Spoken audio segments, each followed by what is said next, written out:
You want to protect that car? You need security. Security, people. That's why Blackview is here with the DR750X 2-channel LTE Plus dash cam. It comes with an all-new Blackview SIM card, which means you can easily connect your dash cam to the cloud straight out of the box. The dual-channel Blackview DR750X 2-channel comes with both front and rear cameras, so you can enjoy clear image quality day and night thanks to the full HD Sony Starvis image sensors and a wide 139-degree viewing angle. Blackview's LTE dash cam is what you really need if you're considering a cloud-connected dash cam. It comes with a free Blackview app allowing you to connect to your dash cam directly over the cloud, get impact notifications, download videos to your mobile device, watch live view, and more. The Blackview SIM card, now included with the North American version of the dashcam, is all you need to connect to Blackview Cloud. The SIM card automatically activates upon powering after insertion into the built-in SIM reader. Pick a data plan via the Blackview app and get 1 month for free. And for the ultimate peace of mind when you're away from your car, pair your cloud-connected dashcam with a parking mode accessory. Blackview automatically switches to parking mode to monitor your parked vehicle. Thanks to the video buffer, the few seconds leading to triggering events are also recorded. When paired with Blackview Cloud, parking mode lets your dashcam save event videos to the cloud in real time as they happen. I love these dashcams. I have recommended them to so many people. I've used them in my own car. They're really high quality. They look good on the windshield, and they give you peace of mind not only when you're driving, but when you leave your car parked, when it goes to service, when you let someone else borrow it, anything. It's full peace of mind. So go to blackview.com/TST to learn more about the Blackview DR750X 2-channel LTE Plus and the Blackview SIM card. That's BLACKVUE, blackview.com/TST, and then use promo code TIRE to get 10% off any Blackview dashcam with free shipping for orders over $200. BlackviewVUE.com/TST, and then code TIRE gets you 10% off anything on the Blackview site. We're also brought to you today by HelloFresh. With HelloFresh, you get farm-fresh, pre-portioned ingredients and seasonal recipes delivered right to your doorstep. You can skip trips to the grocery store and count on HelloFresh to make home cooking easy, fun, and affordable. That's why it's America's #1 meal kit. The ingredients travel from the farm to your doorstep in under a week, so they always arrive fresh. No trips to the grocery store or the farmer's market. It's all about convenience, right? So not only are these ingredients fresh, they're pre-portioned, so you're not overbuying or wasting food. You don't even have to measure. The exact amount that you need is right there. You just open the little thing and pour it in when it's time to pour it in. So you don't even have to get your measuring cups and measuring spoons dirty. It's easy to get filling meals on the table in a snap with options like family-friendly or quick and easy recipes. You can pick your favorites from 50 different weekly options, skip weeks when you need to, change your delivery date or update your preferences on the website or in the HelloFresh app. You can even customize your favorite dishes with their new Hello Custom offerings by swapping out one protein or side for another, upgrading for a more luxe experience, or even adding proteins to vegetarian meal options. That means more choices, more variety, and more meals tailored truly to you. I love HelloFresh because I love to cook. I do like to make fresh food in my kitchen. I like the act of cooking, but going to the grocery store can be a waste of time. It's annoying. I never really know what to make, and so having something out there that allows me to choose from some options easily, give me a nice, clean, easy-to-read recipe card, and then I don't have to overbuy spices or ingredients, and then end up with a bunch of leftover ingredients that get thrown away, a week later, right? So with HelloFresh, I get the exact right amount of food for these recipes, plus I can save the recipe card, and if I ever want to make it for more people later, like for a party or something, I've got that recipe to go. Saves me time, and it saves waste in my kitchen, clogging up my fridge. So go to HelloFresh.com/SmokingTires16 and then use code SMOKINGTIRE16 for up to 16 free meals and 3 free gifts. HelloFresh.com/SmokingTire16 and use code SMOKINGTIRE16 for up to 16 free meals and 3 free gifts. HelloFresh is America's #1 meal kit. And of course, we're always brought to you by Off the Record. Off the Record is a service that helps keep those pesky points off of your record. We all like to drive in a spirited manner, and sometimes the enforcement can be a little overbearing. Not to worry. Don't plead guilty. If you get a ticket, call Off the Record. They have an amazing track record of getting those points off your record by fighting those tickets within the letter of the law. They have an amazing winning percentage, and they have a money back guarantee. If they can't keep the points off your record, you don't pay. So go to offtherecord.com/TST or use code TST10 on the Off the Record app. You can download that app and just have it on your phone ready to go. You don't have to pay anything until you need it. Just get the app, the Off the Record app, and just have it on your phone. That way you know if you get pulled over, if you get stopped, if you get ticketed, you have an attorney or a team of attorneys ready to go to battle for you. offtherecord.com/TST or use code TST10 on the Off the Record app. Off the Record, because friends don't let friends plead guilty. Go to offtherecord.com/TST or code TST10 in the Off the Record app. All right, folks, on this episode of the program, it's a crew show. We are back from our travels, talking about Road and Track's route to Vine, talking a little more about the Newport Veteran Run and the old cars. We're talking about your questions, of which there are many, and we're talking about all the things we have driven this past week, and there are many of those too. It is a typical crew show on the Smoking Tire Podcast. Hello, everybody. Hello, live patrons. Hello, people who are not patrons. Everybody else, it's happening. First cruise show in a minute. I have gone to San Francisco. I drove a couple cars up there on the Road and Track route to Vine. Zach and I went to Newport, Rhode Island. Drove a 1902 Packard, as well as a rented Tiguan that has one of the most bizarre stop-start functions I've ever used in a car. Just real quick on that. Mm-hmm. The Volkswagen Tiguan, it has stop-start like many modern cars do.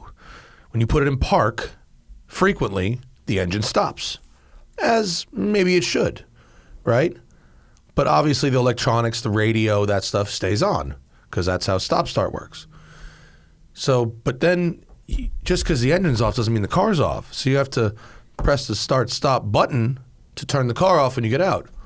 So I press the start-stop button because I'm getting out of the car, and the engine turns back on. Yeah. What the fuck is that? I don't know. What kind of shit design is that? That's terrible. Was your foot on the brake when you pressed the button?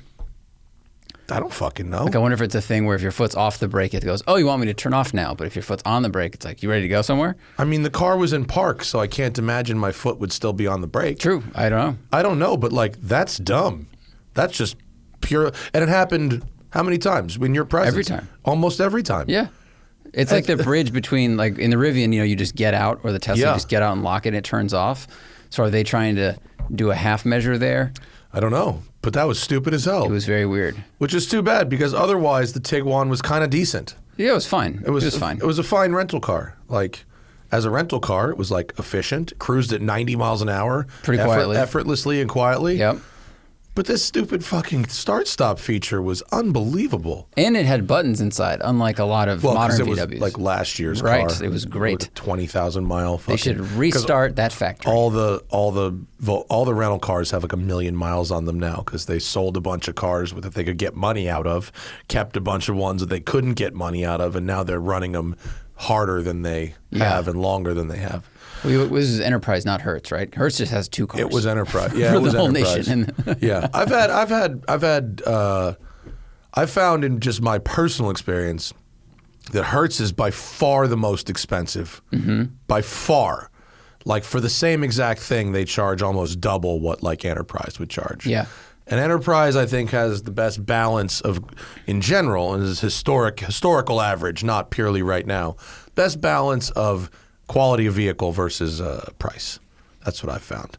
And I've very rarely gotten hosed by Enterprise in terms of making a reservation and then arriving and then they don't have what I want. Mm-hmm. And if they don't have what I want, I would always get a free upgrade to the next thing. Like, I've never gotten totally fucked by Enterprise. So obviously it's like a big nameless, faceless corporation that'll fucking squeeze every possible dollar out of you wherever the opportunity comes up. But at least they do it quietly on the back end and not right up front. Hertz does it at the counter. Hertz does it right at the counter. Yeah. Right at the counter.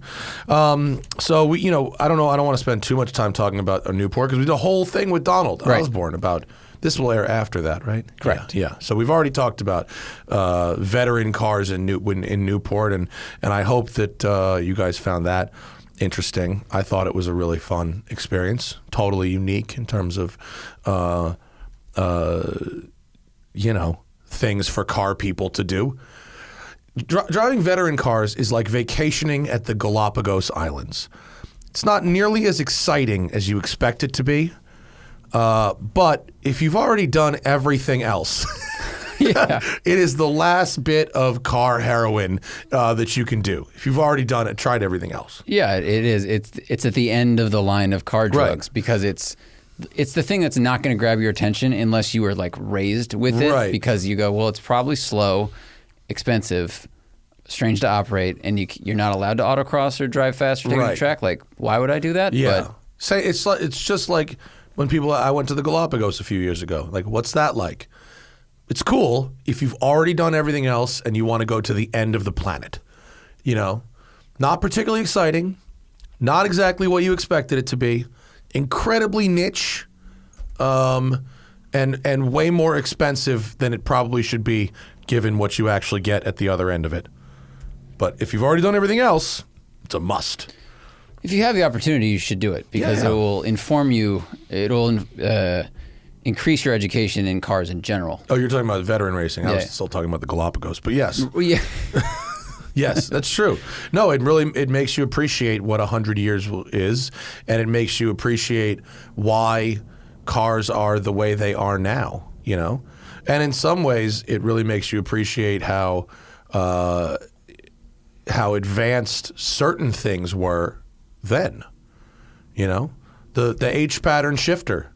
Like we drove a car that was 120 years old, had an H pattern shifter. True. Just like H pattern shifters today. Like it was pretty much exactly the same. Yeah. So anyway, we don't need to talk too much about that, but I do want to bring up, on our last cruise show, we talked about my doctor's appointment. We talked about how I went to see a physician and I used the wrong words to describe what was happening with my weed and caffeine thing, right? I used the word panic attack, right? And that's not actually what was happening. I was combining two drugs that were very effective, and the result of that was that I was having crazy amounts of anxiety. But basically, I was doing two drugs that were operating exactly as designed. What was not happening was that I was having actual panic attacks.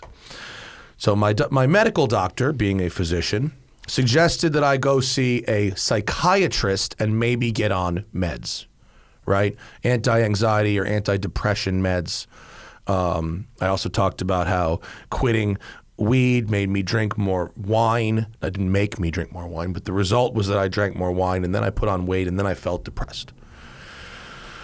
I didn't really feel like I used the right words to this doctor, and he got the wrong idea, but that I was going to participate in further study and go see a psychiatrist as opposed to my therapist now.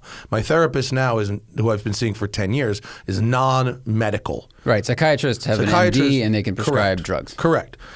I didn't want to be on drugs, or at least prescription drugs. I don't think they're bad. I don't think prescription drugs are bad, and there's a lot of people who are helped by prescription drugs, some of my very close friends and family included. but I didn't want to be on more prescription drugs if it wasn't necessary. If it was necessary, I would happily, not happily, but if it was necessary and the doctor said, I really think this could help you, I would do it.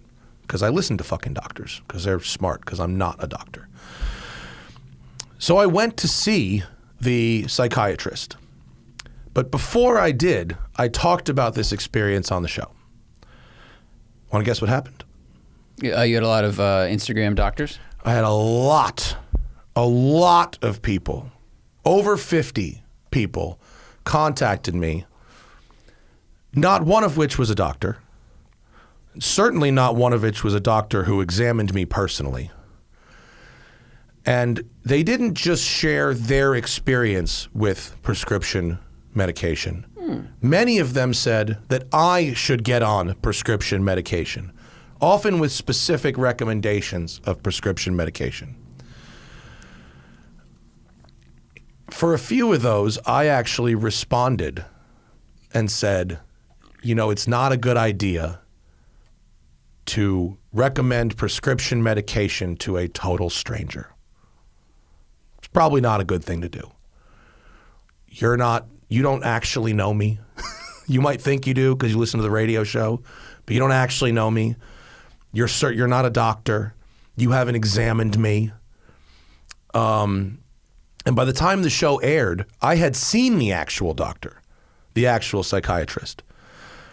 And every single one of these emails had a recommendation to take a prescription medication. Mm-hmm. You know who fucking didn't? The doctor that examined me. I sat down for 2 hours with a hoity-toity Beverly Hills psychiatrist who prescribes medicine to people every day. And after 2 hours and me telling this dude my whole life story, being totally honest with everything I could think of, telling him how I was feeling, the story of the weed and the coffee, the ups and the downs. I love that children's book, how by the I way. felt down. The Berenstein Bears smoke weed and drink The coffee. weed and the coffee. And what This is too much indica. And what this guy said was that I do not have a chemical imbalance that he thinks needs to be addressed with prescription medication. Maybe I should try microdosing psilocybin, which I think is an interesting suggestion. And that folks he sees that have either PTSD or poor self-image, which is what I have. Poor self-image is not a chemical imbalance. It's just you're from years of programming from a variety of inputs, you don't like yourself. Right. Specifically, I don't like how I look. It's not even how it's not like I think I don't like my brain. I don't like how I look. I don't like myself in the mirror. I don't like myself on camera. And there's ways to address this that, according to fucking hoity-toity psychiatrist, is not chemical. And so what was interesting was the first couple of people that tried to tell me to take prescription medications, I engaged them. And I said, you probably shouldn't tell people to do this. If you walked up to a stranger on the street and said you should be on Prozac, they probably wouldn't take that well. And I realized that people were trying to help, but you just shouldn't do that. I mean, it's not helpful. It's counterproductive, and you got to understand a bit of boundaries. If you say, "Look, I can relate. I appreciate you talking about your struggles." If you do, you could say, I'd rather you didn't talk about your struggles if that, those are fine. But to say to someone you don't know when you're not a doctor and you haven't examined them, you should be on these drugs is not a good thing to do. And I didn't react so well to that. I wasn't like fucking yelling and screaming at people, but I was saying that you shouldn't do that. Their reactions to my saying, you shouldn't do that, every time were completely out of proportion. It went from, I'm a huge fan, I hear your struggles, you should try these drugs. And me going, I appreciate where you're coming from, but you probably shouldn't do that, to, you're a fucking worthless piece of shit, I never liked you anyway, you're only where you are because your parents are rich, Zach doesn't even like you, fuck you. Did they forget to take their meds that day? Well, It seems like they might have. yeah. And so it was a very interesting over-counter reaction, which sort of led to me tweeting a few things that I don't take back.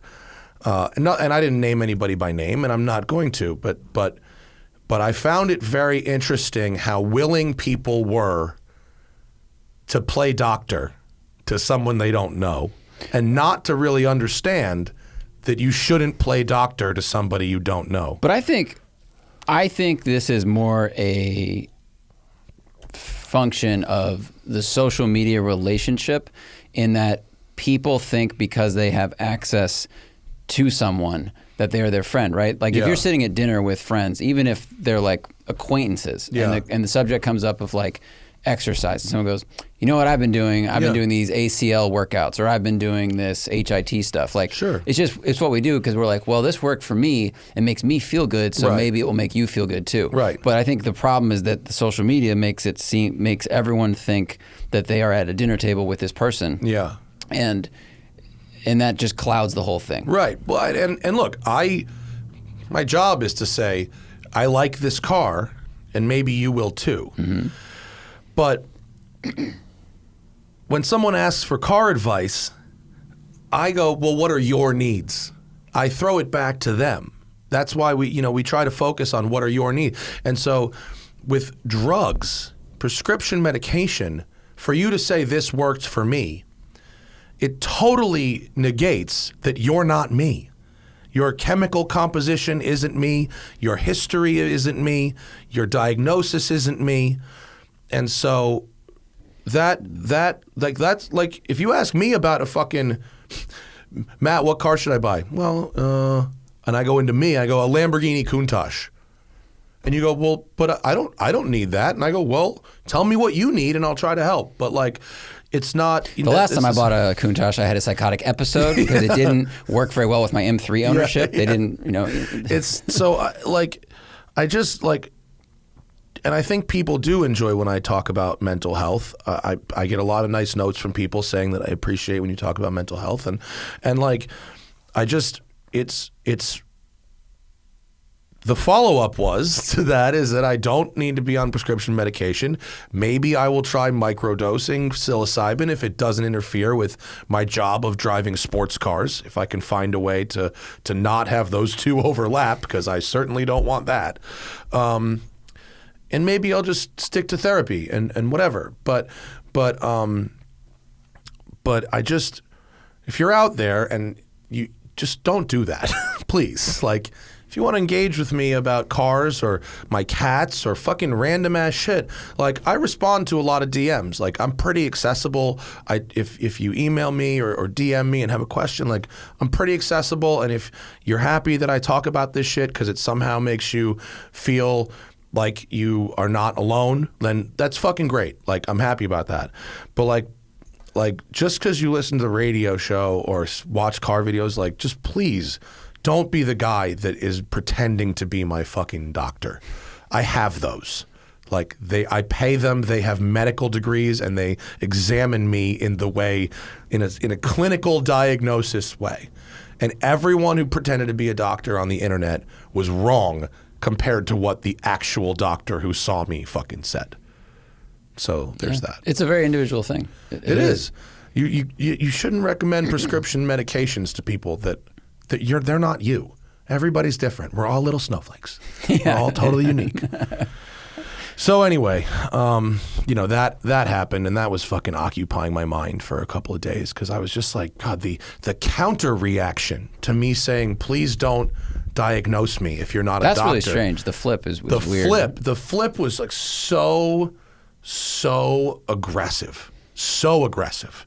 And I wasn't aggressive in saying you shouldn't do this. I'm just saying it's a bad habit. You should not do this. It's bad. You're not a doctor, which is obvious. But then it turned into you're a complete piece of shit, and I never liked you anyway. The problem with written language, as we've discussed before, is there's no tone behind it. So if you write, you shouldn't do this, you're not a doctor, you're saying it to me like, hey man, you shouldn't do this, you're just not a doctor. But they might read it as you should not be doing this. You're not like, you are not this. You're not worthy of giving this advice. Yeah. Like they might take it a different way, and that's when everything just crashes. Yeah.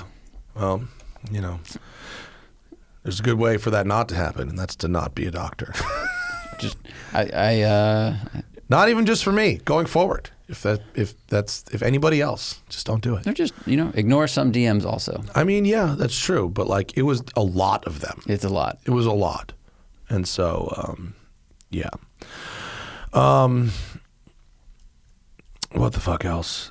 I got to on the road and track route to Vine thing. I got to do 500 more miles in the Polestar 1. Still a lovely car. Still very enjoyable. Didn't take it on the track.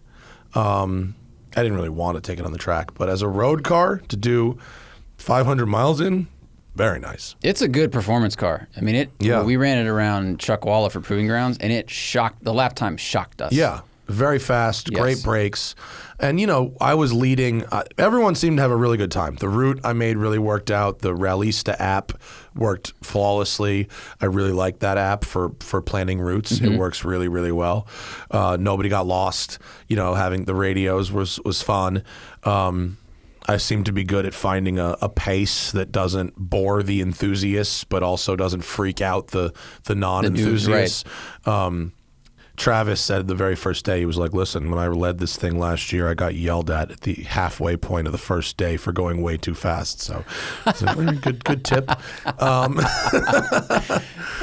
Who yelled at him? He said I said, who yelled at you? And he said, everybody. Oh, wow. All right. I was like, all right, cool. And, the roads were great. The weather was great. The hotels, Hotel Yountville and Auberge du Soleil were badass. They're great hotels. Bruce Canapa. We had a great Q&A with him. He told the whole story of the Porsche 959 from 1987 till today, and how show and display became a thing, and then gave us a tour. I thought the tour of Canapa Motorsport was going to be 15 minutes. It was 2 hours. The place is big. We went over every single car in the place.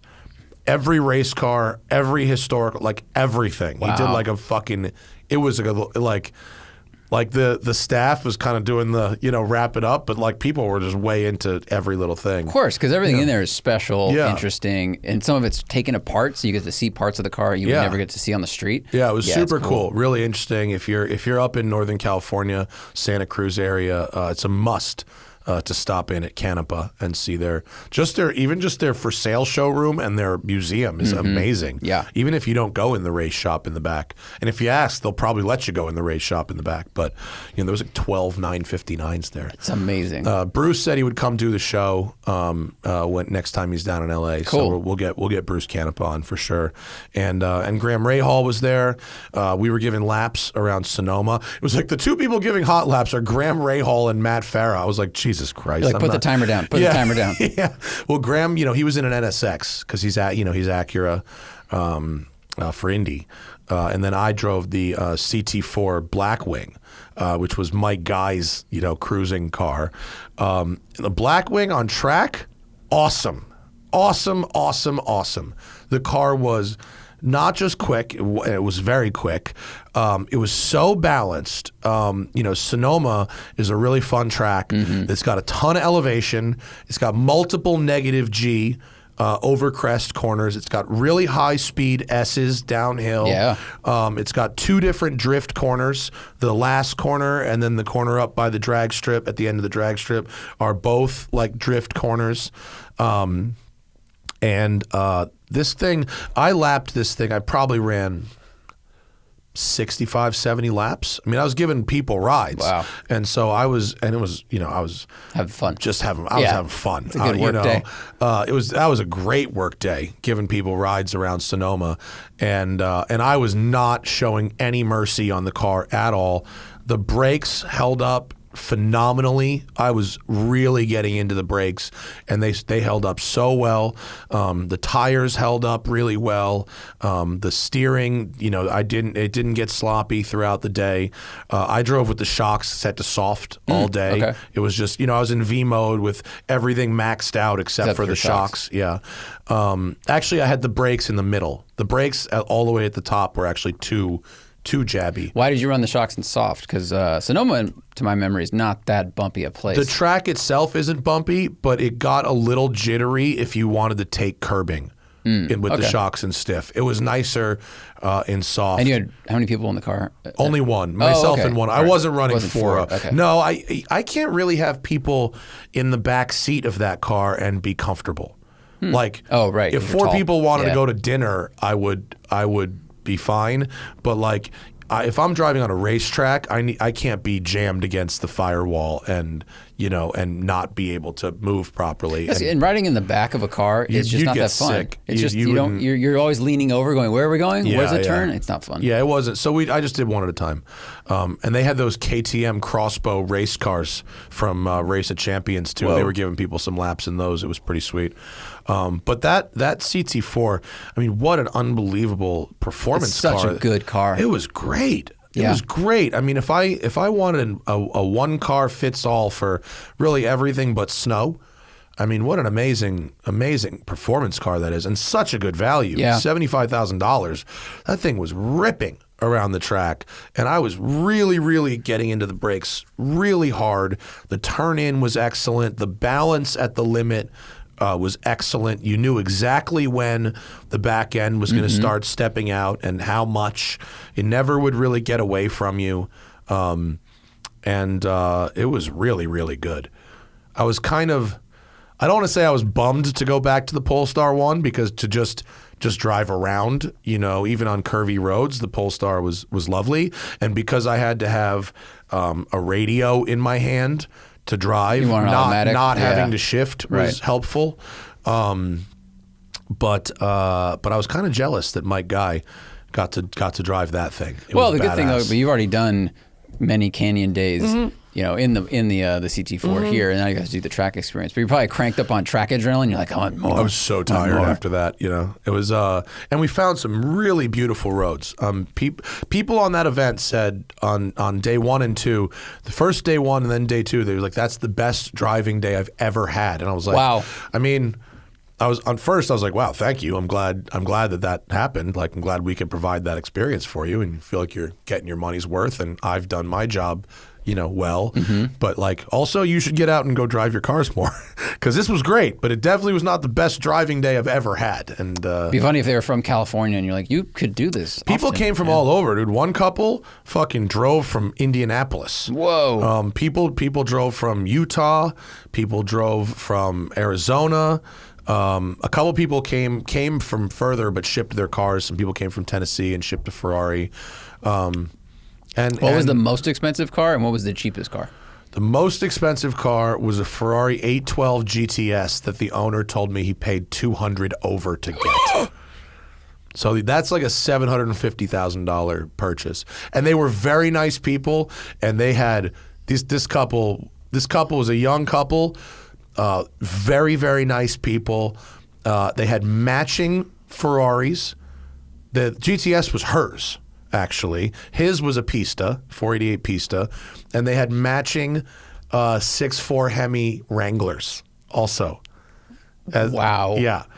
And they were both wearing Pateks. These were some boss individuals. I don't ask what people do for living when they're flashing cash like that. And they were mellow folks. They weren't obnoxious. They were super cool, really enthusiastic about the cars. Did they buy it from a dealership for $200 over? Do you know, or was this someone flip? Oh, wow. No, I got it from a dealer. That was what the dealer wanted to ADM. The supply chain is a very big problem. There was 2 Ferrari 812s, one a super fast and one a GTS. There was a 488 Spider. Those were the most expensive cars. Then there was quite a few 911 variants. There was a nice turbo. There was a GT2 RS, 2019 GT2 RS. No, you don't see those very often. We see them. Yeah, I mean, anywhere outside of LA, you don't. But interestingly, at Sonoma, Polestar was a sponsor. That's why I was driving the Polestar 1. So at Sonoma, they brought out like 6 Polestar 2s, the electric crossover. And they had an autocross And actually, they were being cool. They were letting people there were some lead follow sessions on the track where people were driving their own cars, and then me and Graham were doing hot laps. But they let people take the Polestar 2s on the track, which was nice of them. And there was also an autocross where you would run. First, they were running your own cars in the autocross, and then they were running the Polestar 2s. The Polestar 2, every single person was quicker in a Polestar 2 than they were in their own car. Wow. Every person. Not a one. Wow. Yeah. Now, I wonder if that said, because I know that we filmed the Polestar 2 at Lime Rock, and it, again, like the one, like surprised us with the lap time. Yeah, it's quick. It's quick, and it's got amazing torque vectoring and electric motors and, torque from zero. All those things like make it surprisingly quick. Yeah. Was this a function of the car being athletic, or do you think it's more comfortable? Sorry, it's more approachable than an 812? Yeah, I mean, I think stuff like an 812. There was two kinds of cars on this thing: supercars, right, and kind of heavyish GT cars. There was an RS6 Avant, an E63 wagon, and and GT type of cars. And I think there's a couple of things happened. One, people were willing to beat on the press cars harder than they were willing to drive their own cars. That's funny. So there's definitely that. Nothing's faster than a borrowed car. Two, the instant torque and the all-wheel drive in this type of low-speed handling environment, it's really just better suited. Yep. It's just better suited. An 812 GTS is not what you'd want on an autocross. Even if it is, around the actual track, it would obviously be much quicker. And so, I just think that it's the Polestar 2 is very well suited to that particular activity, which, by the way, might be why they did that. Yeah, they did that. They probably called it. Yeah, it would shine. And one participant on the rally, our friend Tony A, who was a WCCS member, and that's how he ended up on the rally, and the one who sends us the booze, and frequently comments and as a patron, etc., bought a Polestar 1. And not only did he buy a Polestar 1, he bought one of the marketing cars. He bought it on the fucking rally. Like he drove the one I was driving, and then he just was walked over to the Polestar person and was like, I would like one of these. Yeah. So not only did he buy one on the rally, the one he bought is the one I reviewed a year and a half ago. Same VIN. And the one you wanted to buy. The one I tried to buy and wasn't available at the time. That's funny. So he ended up with it. Did you go up to the Polestar people and you're like, I guess this car became available, didn't it? Yeah. Well, they were like, we got more. They were like, you want to buy one now? I was like, no. I'm mad at you now. I'm okay. I don't want to go out with you. If Hannah didn't need if we didn't have the Ford, I would have bought it for sure. It would have been lovely. It was a great place to spend 4 days. That Polestar 1. Yeah. Very nice car. Really nice car. Although I had to put my fucking Carl Friedrich suitcase in the back seat because it wouldn't fit in the little ass trunk.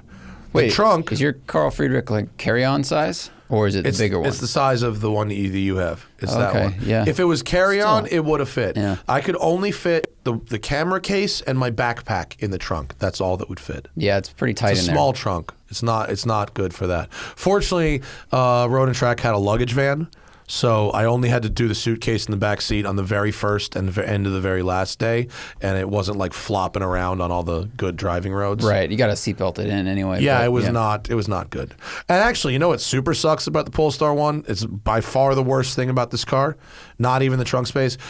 To get you can only get the front seats to lean forward and move up with a button. There's no quick release handle. That's right. And it's not a one touch either. You have to hold the button. Yeah. Which is really dumb. The car has to be turned off. It won't work with the car turned on. Really? Yeah, you got to turn the car off, get out of the car, and then hold this button for literally 25 seconds. And it's 140 and grams? Both ways. No, that's a lie.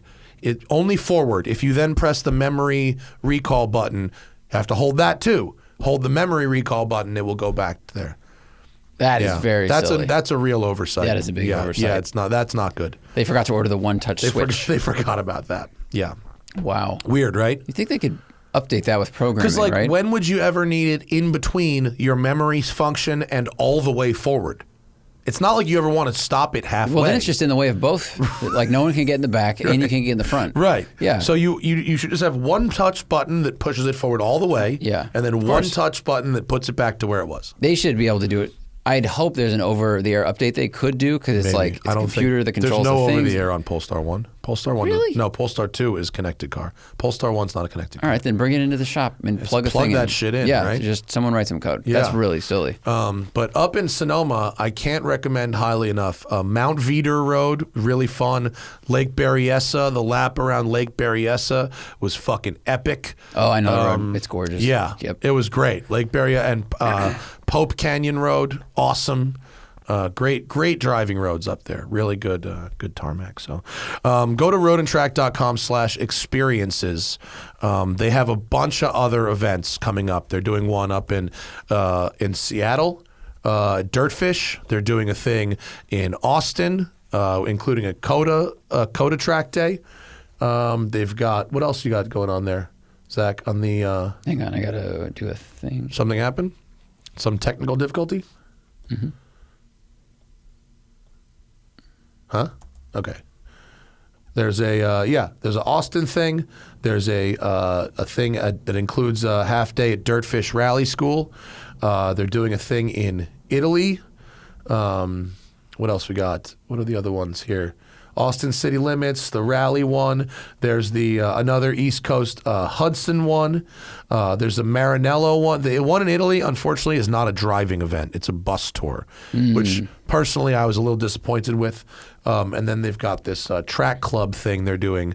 And the track, if you join their track club, you get a lot of exclusive offers, and you get to go to Peabody and and watch how they make the sausage? Yeah, and I think you get like ride-alongs on track with in the Peabody cars and something like that. That'd be cool. So, yeah, I thought the event was run really well.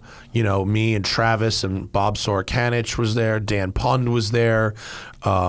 Mike Guy was there. You know, the R&T, and I'm definitely fucking forgetting somebody. I'm forgetting. If I've just forgotten you, I'm really sorry. I'm blanking right Bill now. Gates. Yes. Oh, from Road and Track. Someone from Road and Track. Oh, John Hurst. William Randolph Hearst. The We brought 14th. his ashes. We haven't really covered. We got the video up of the Macan T. We haven't done a cruise show since Macan T. That was a fun little trucklet crossover hatchback. You know, I don't know about a lot of people don't feel comfortable with the $65,000 for a 4-cylinder Porsche, but I think actually it's a pretty decent value. I mean, it feels like a real Porsche. It does. PDK Other than the engine, Yeah, and the engine is like, as we say in the video, it's not like the V6 engine is the star of the Macan S. It's not like you'd buy a Macan because its engine is best in class in really any of the trims.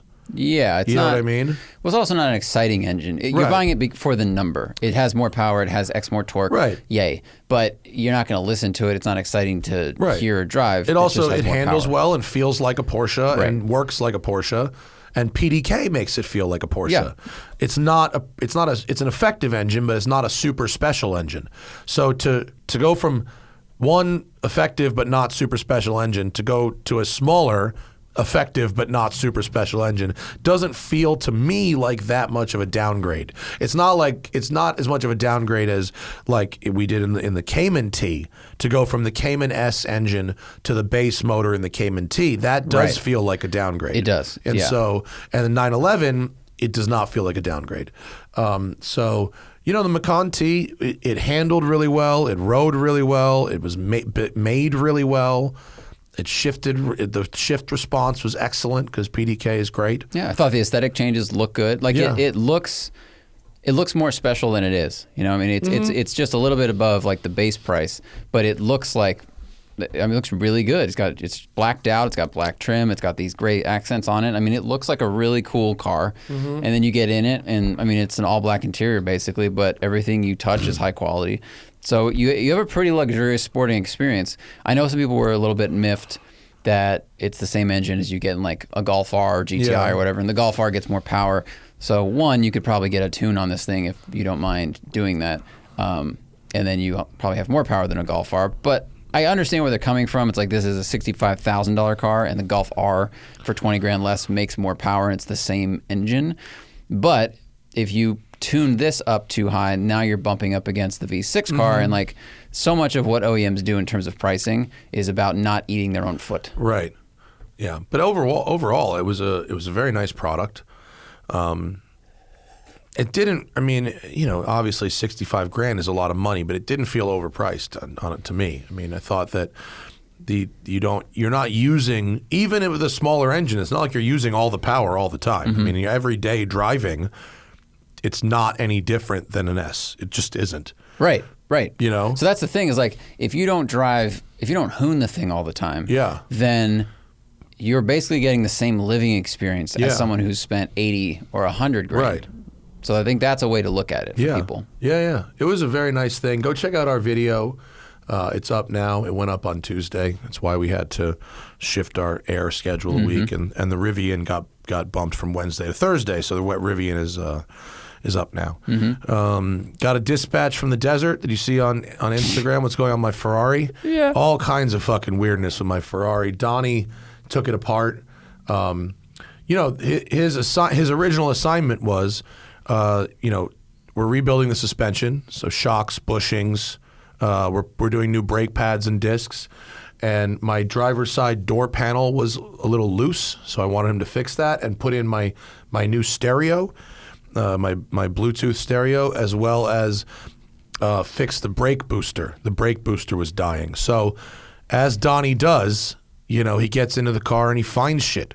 So he found that my door cards were being held on with literal Bondo and duct tape. My brake booster had there's the duct tape. It's like a sheet of duct tape. So crazy. They made an actual sheet of duct tape. It's really, the pictures are on my Instagram. It's just ridiculous. Like if anyone's ever taken off a door card, if you haven't, when you remove your armrest and all that stuff, usually you take that off and there's like a sheet of plastic or something protecting the door mechanisms and windows and everything behind that. Right. This, if you cut it diagonally in half and replace half that plastic with straight up duct tape, that's what it looks like, which is insane. Yeah. If they'd used a complete garbage bag, it would have been better. Yeah, probably, yeah. So there's that. And then behind my brake booster, look on the one on the right. Go back, Zach. The one on the right, the sheet of duct tape is on the floor. So there was a sheet of duct tape on the right as well. Both door cards had duct tape behind them. That's my fuse panel, which that's the go back, the thing with all the square boxes on it and the wires going into it. That's the front of the fuse panel, right, that you would see if you take off the front of the dash. Right. And then the next photo is the back of that panel, which looks like it has had nuclear waste spilled on it.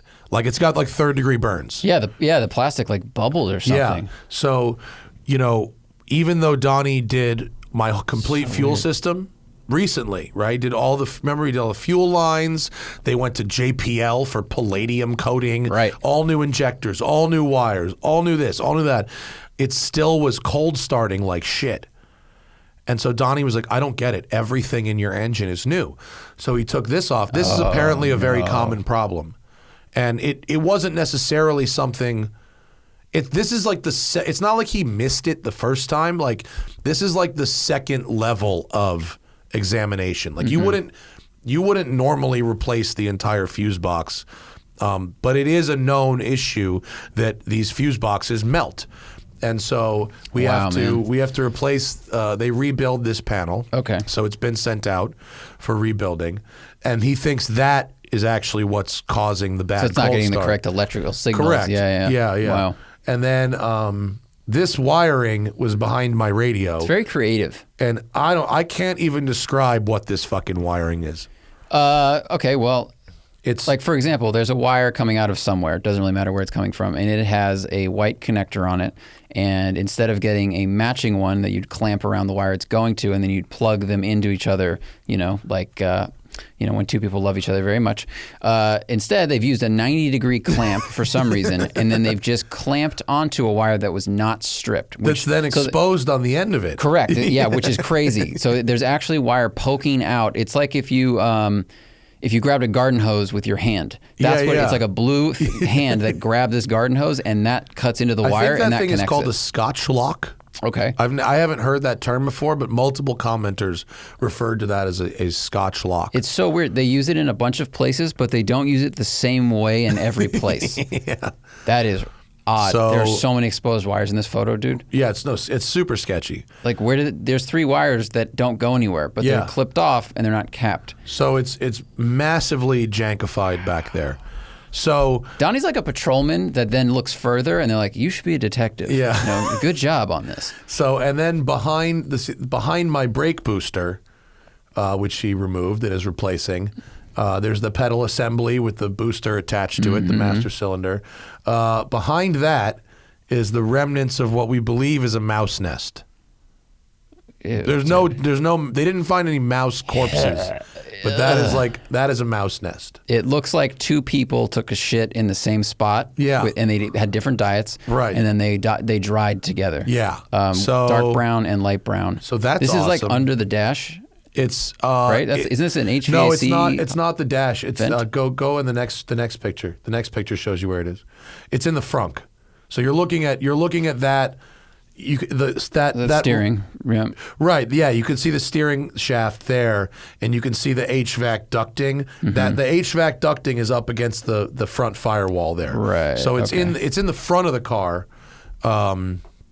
In where the frunk would be if that frunk And then wasn't. the pedals drop down. The pedals drop down on Here? that assembly there. Yeah, yeah. Oh, okay. All right. Yeah. I got it. So it's next to where it's gross, right? It is really gross. It's super gross. I mean, it's nice it doesn't there you smell. can see where it is. The windshield is at the top of the photo there. So it was in the frunk. All right. And covered behind, the brake booster assembly normally goes right there. Yeah, And so you're not gonna see it. You don't see it. Of course. Yeah. So many adventures are had in my Ferrari. You are going to end up with a rebuilt Ferrari soon. You're basically doing a full restoration slowly. Pretty much. Yeah. Pretty much. Yeah. And, it is what it is. I'm not mad. I'm not mad because I truly believe that I could have bought a much more expensive one and found a bunch of this garbage anyway. Yeah. It's not like, well, if I spent 90 grand on one that I wouldn't have found this shit. Like my Lamborghini had some janky shit in it too. And that was a premium car at a premium price. It's just what happens with these cars because they got so cheap. They've spent 15 years worth nothing that they just weren't worth taken care of properly. And now that they are worth something again, it's worth it to get them right. And I think there's also an element, depending on where they were owned in their life, they may not have always been in a city like Los Angeles that has access to multiple top-tier restoration shops for exotic cars. So sometimes they're going to a shop that works on foreign cars and has some experience, but you just don't know the quality of work that they're going to get. Yeah.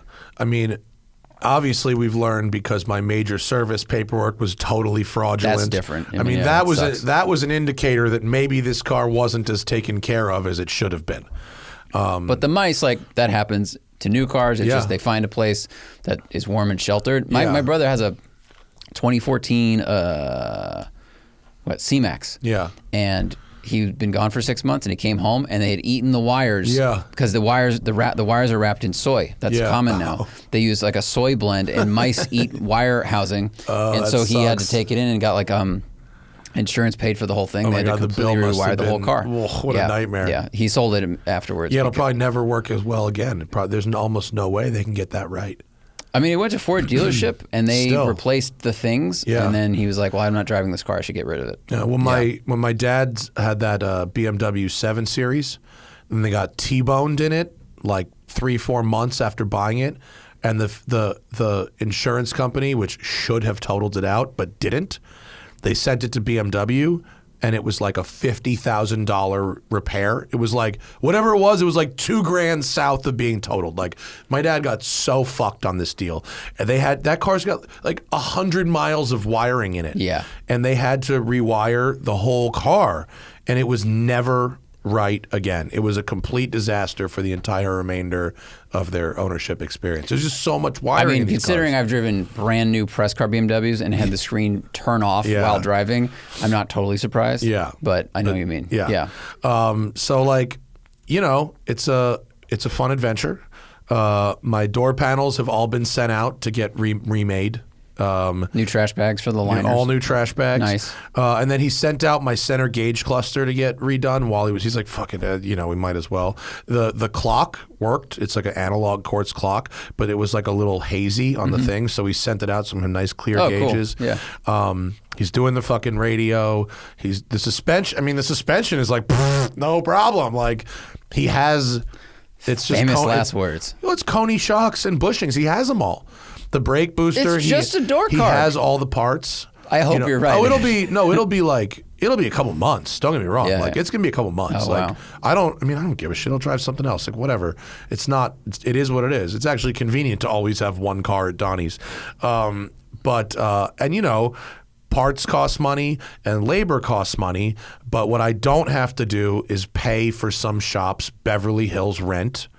He's out in the desert. He's by himself. I don't have to pay for some shop to have a receptionist and all these other employees.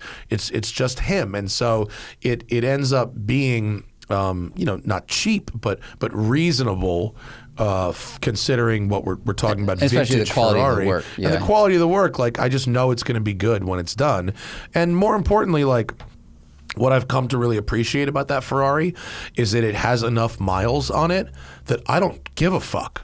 You know what I mean? Like, I don't, like with this E46, it's like I kind of am a bitch about it. Like when I get in it, I like don't touch, I sit around the bolster. Right. I hold the steering wheel in a certain way so my palms don't like sweat on it and get rid of the perfect crinkle finish of the steering wheel. Like I wash my hands before I drive it. Like I've never been this much of a bitch about any car I've ever owned, and it's a lovely car, and I have been driving it, but like with the Ferrari, like it's got 42,000 miles on it. It's not the original paint. Like I don't fucking care, and so that makes it like just kind of more fun. And Totally. So why not invest in long-term usability so that the miles I do put on it are as enjoyable as they can be. Yeah. Yeah. So, whatever. And eventually, who knows? Maybe I'll get my money back out of it eventually.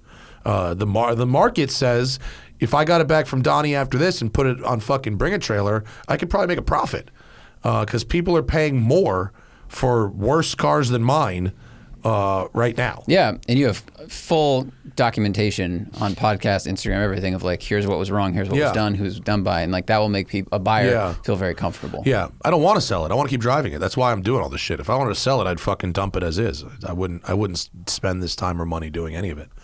So that's the Ferrari update. And duct tape and mice, baby. Amazing. And really good wiring.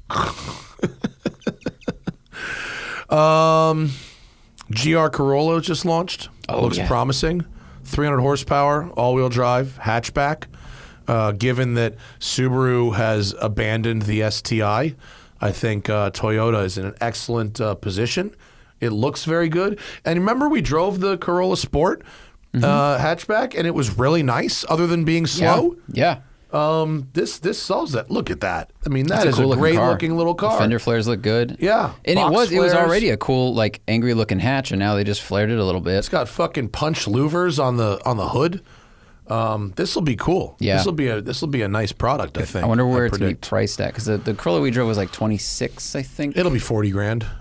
Yeah, if they're smart, it will, because they could sell it for that. Yeah, it'll be $40,000. Fill the hole left by the STI. I'm stoked to drive it though. Seems cool. Seems like it's gonna be a good time. Do we have specs yet on power? It's like 300 horsepower, and I want to say it was like 270 something torque. Okay. It should be good. Yeah. Does it say right there? Does it say 300 horsepower, 273-pound torque. Nice. All-wheel drive system. There's an exhaust video, which is not coming up. Which is private for some reason. 50-50 front-rear power split, up to 70% of the power to the rear. Defaults to 50-50. Yeah. That is very good. Unique wheels, vented hood, forged carbon fiber roof. Neat. Torsen limited slip diff front and rear on the launch edition. Yeah. Yeah, that's legit. Looks Default cool. 50-50 because, like, you know, the Golf R does not default to 50-50. Neither did the Focus RS, etc. Yeah. Like that's strong. Yeah, I think that'll be very interesting. I hope Toyota thinks of the smoking tire when it comes to do the launch on that product. I think they probably will. We have rally experience. We like all-wheel drive cars. We do. We like those things. This week we've got, next week we've got the Elantra N coming in, which should be very exciting. We've got the 765 LT coming in, Spider. That should be exciting. Yeah. I'm going to drive the Audi S8 in Southern Cal, by San Diego. Santiago. Next week. We got a lot of cars coming We do. in. So I'm going to go to the Range Rover launch. yeah. Let's get to some questions. This should be pretty easy. Tim says split between a 2021 CLA 45 and a 2012 991 Carrera S. Both cars are the same price. Daily driver, occasional track day. The daily usability suffers with the outdated PCM on the 911, and upgrading seems annoying. The AMG has several years left on the warranty. I mean, you could boil this down to, do you need a back seat or not? I boiled it to, like, do you need the warranty or not? Because if you can save a few dollars per year to maintain the 911, the 911 is already bottomed or is going up in price, and the AMG is going to do nothing but depreciate for like several more years. Yeah. I mean, I agree. The 911 is going to be a much nicer thing to use, assuming it doesn't have like 1 million miles on it. And overall, they are dependable cars. They're well made. The engines aren't known for fucking exploding, and they don't have horrible like known issues that cost thousands and thousands and thousands of dollars. But you know, what's your budget for repairs, and can you save that money? You know, the 911 will be much nicer to use. The CLA is an okay car, but it's a hatchback with Mercedes interior materials, right? Basically. Mike Diamore, with the sudden discontinuation of the STI, should I run out and buy one now and pay more than MSRP for a used 2021, or wait and hope the market cools down and possibly find an STI hatch that isn't beat to death? You know, there's other cars besides the STI, right? Like, you don't have to have an STI, and like, they're not that great. They're not. Like, they're okay. There's nothing. They're not like bad cars. But I've never driven really an STI where I was like, oh my God, this is amazing. I have to have this. The 209 was really impressive. It was. In terms of handling. Yeah. But forward thrust was the same as all the other STIs. And I don't think he is going to buy one of those, just because if you're looking at just over MSRP for regular or a used one, you're not going to go for the $65,000 209. I mean, I'd buy like if you could find a great Hawkeye or something, that at least is an investment grade car. Yeah. Or I mean, the same thing with the hatch. Like, they don't make the hatch anymore, and if you really like the hatch and you can find a nice one, I wouldn't pay over for a 1-year-old one. No. I just feel like everything. I know we can't time the market, but it just feels like it just feels so risky to pay way over for a 1-year-old car right now. Yeah, or to pay over for a Subaru. I mean, you're not getting some amazing, mind-blowing product. You're getting a good product that at MSRP is fine. It's not like the STI is not like some fucking game over car. Like, they're all right. True, but I think the investment thesis for a lot of cars has surprised us. Like, cars that were not game over cars have also gone up in value a ton. So maybe he's trying to play that game. I guess, but yeah. I mean, we 240 SXs, like, they got popular drifting. Yeah, and they are not that. They have 140 horsepower. No, I know, but that is a function of the fact that so many of them were cut up that it's impossible to find a clean one. And whether you're a collector or you're building a race car, those people both want the same thing. Right. So I think a clean hatch, like so many Subis were beat to shit and owned by assholes like myself. Yeah. I just saw a listing for a 98 or 99 2.5 RS coupe with 57,000 miles on it, and it was $30,000. Just a stock 2.5 RS? Red gold. Yeah. And that is not a game over car. No. It's an NA motor. It doesn't have a lot of power. Nothing special about it in stock form. Right. Great basis to build something. But, the problem is it's somebody who wants to build an RSTI and has $100,000 to blow on something fun will start with something like that. Do you remember when RSTI swaps were $12,000? Yeah. Full complete car. And that's the amount of car it feels like to drive. Amazing. Yeah. So, Matt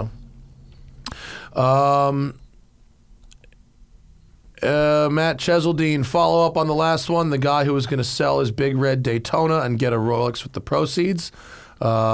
He decided to get... Oh, he thinks it would be cool if we both had matching Daytonas, so that's what I'm getting. All right, cool. There you go. Can't turn down a free Daytona, especially if it's not a gift if it's a gift from your dad.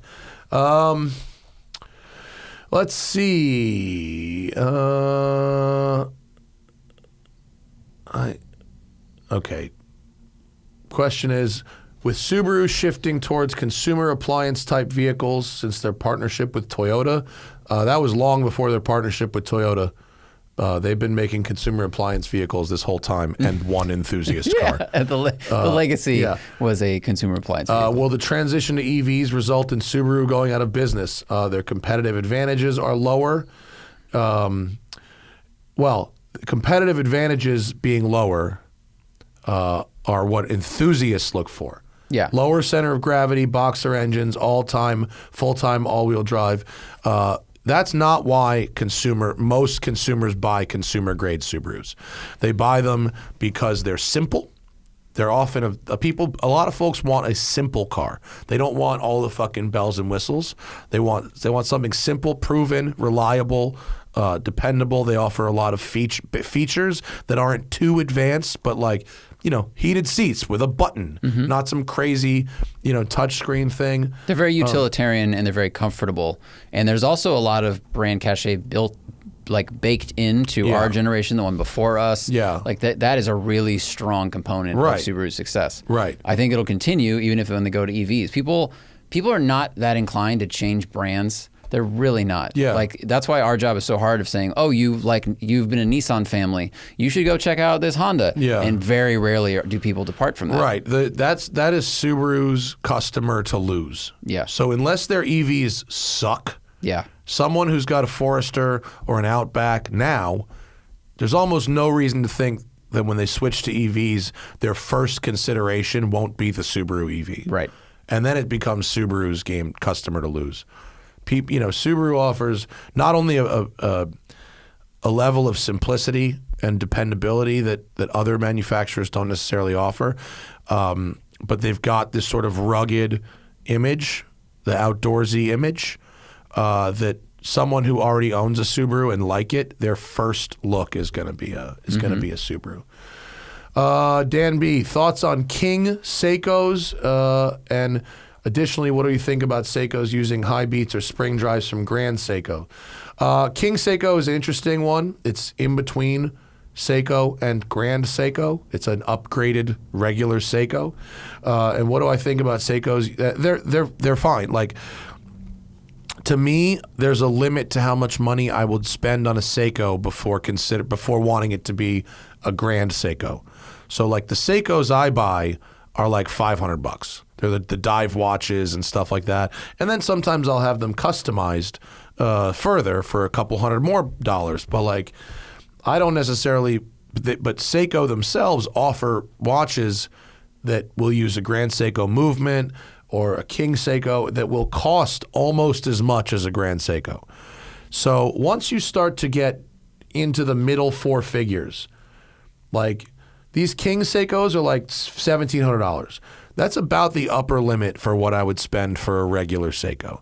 if you pass 2 or 3 grand, you're getting into Grand Seiko territory, and it's handmade in a different factory. It's a much higher level of finishing, and so while I don't have like a problem with Seiko overlapping a little bit with the upper end regular models and the lower end Grand Seikos, I personally wouldn't spend my money. I wouldn't spend $5,000 on something that wasn't a Grand Seiko. Partially because of the brand, but partially because it is made differently in a different factory with different standards of quality. But that doesn't mean these higher end regular Seikos are not high quality products. They are very high quality products. But if I'm spending my money and it's $5,000, then I want a Grand Seiko. What does it say? Amir K says, do you know the Bugatti released an EV Chiron available for purchase online for $7,000 and with a link to an Alibaba? Oh, that's hilarious. Wow. It's like a golf cart with a Chiron body on it. Wow. The ride height is so weird. Dude, Bo Bachman should buy this for Torchinsky. Yeah. Bro, that is the Torchinskiest mobile ever. That's hilarious. It's so funny. You can get it in red or white. Not one picture of. It's got air conditioning. Wow. $7,000. It's really funny looking. I'd love to see what the interior is. Yeah, I wish there was a photo. Of course, you can't get the interior. The back. There's some other ones, by the way. Look at these other little knockoff shit boxes on the similar vehicles. There's like a G-Wag, there's like GBZ. The Mercedes one that's pretty funny looking. Wow, that's kind of cool. 7 Gs for this Chiron. I bet you couldn't get that plated in California. Maybe you could. The golf cart thing you were talking about, you could drive like a couple blocks away. Maybe you could. That would be funny. It would be kind of hilarious. It'd be really funny. I would commute from my new house to the shop in that. My new house is like 2 miles from the shop. That would be funny. That would be really funny. What if that was like our airport pickup vehicle for the shop?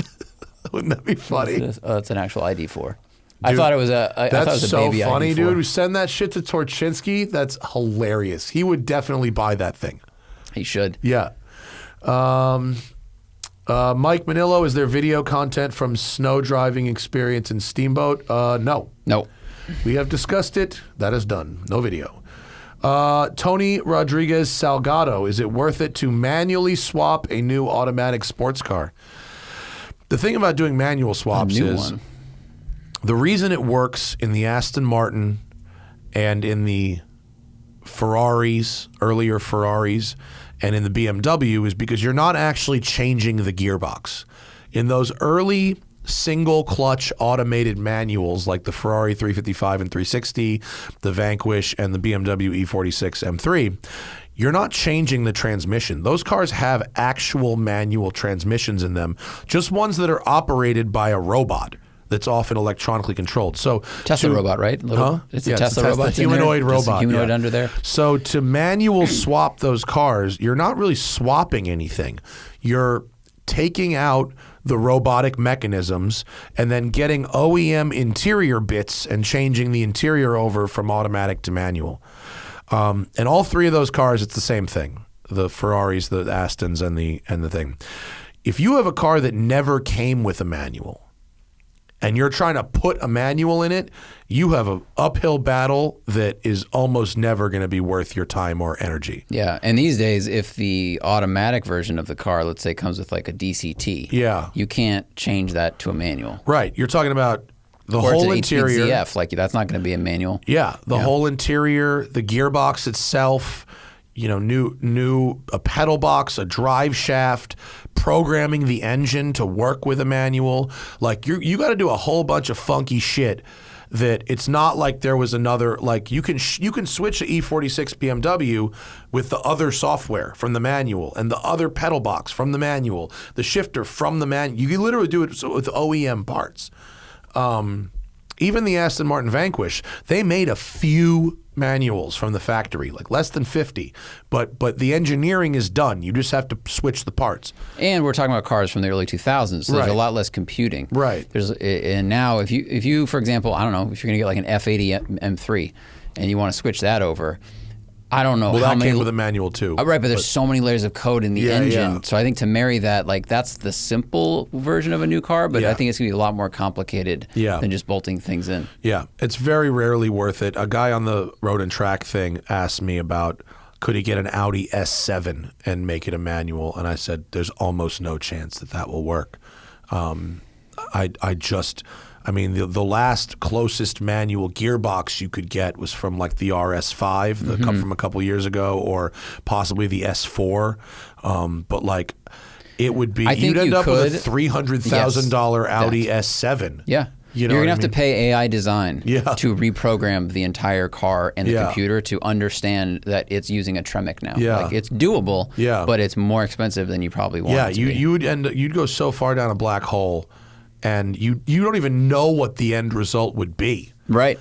You don't know how good it'll be. Yeah. And you also will never get that money back. Yeah.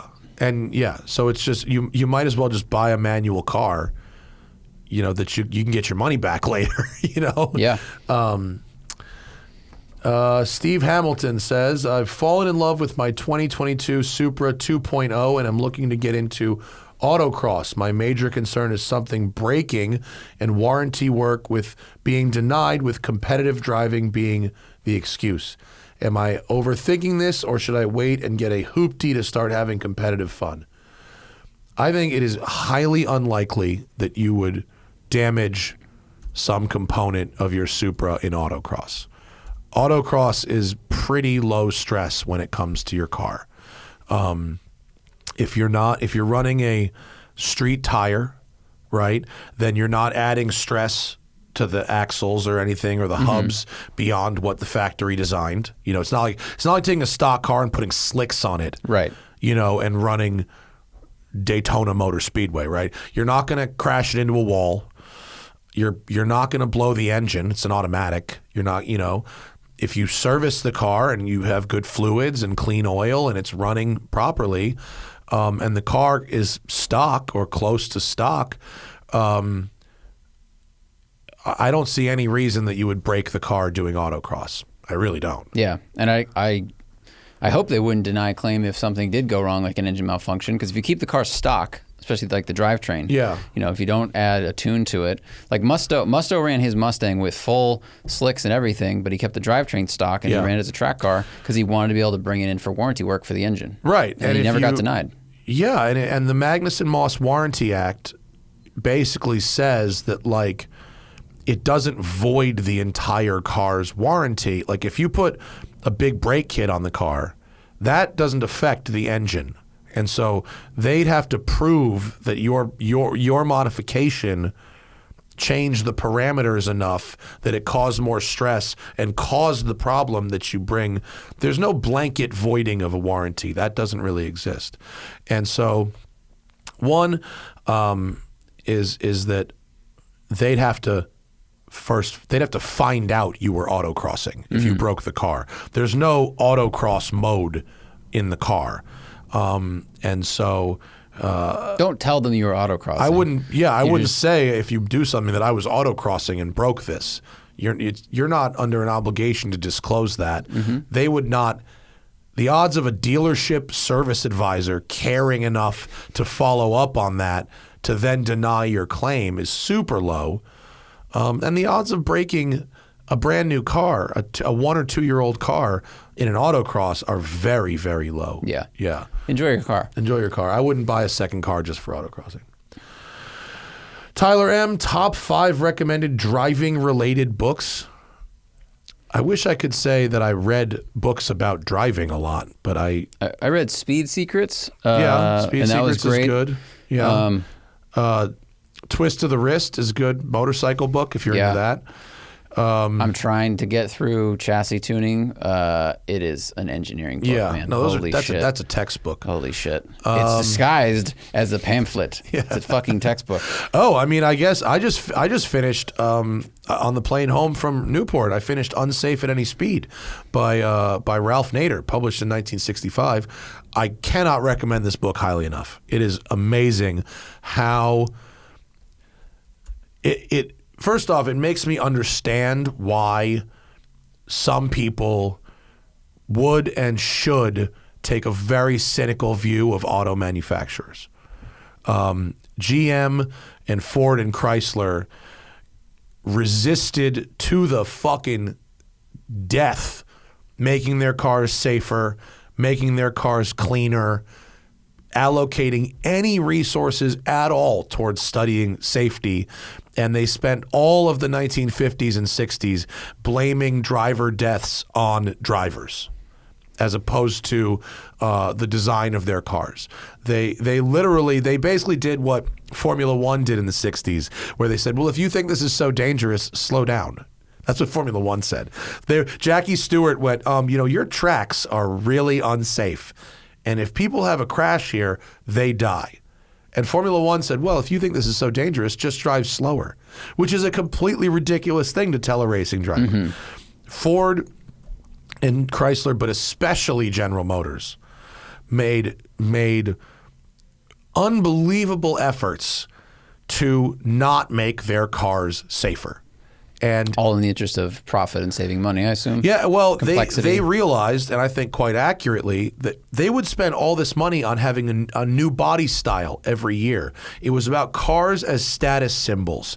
And so they'd spend millions and millions of dollars redesigning the front clip or the rear clip or the wheels. And then the tooling to build those new shapes. Every year. Right. I mean, if you look at cars from the 50s and 60s, there's changes like every year, every 2 fucking years. It doesn't work like that anymore.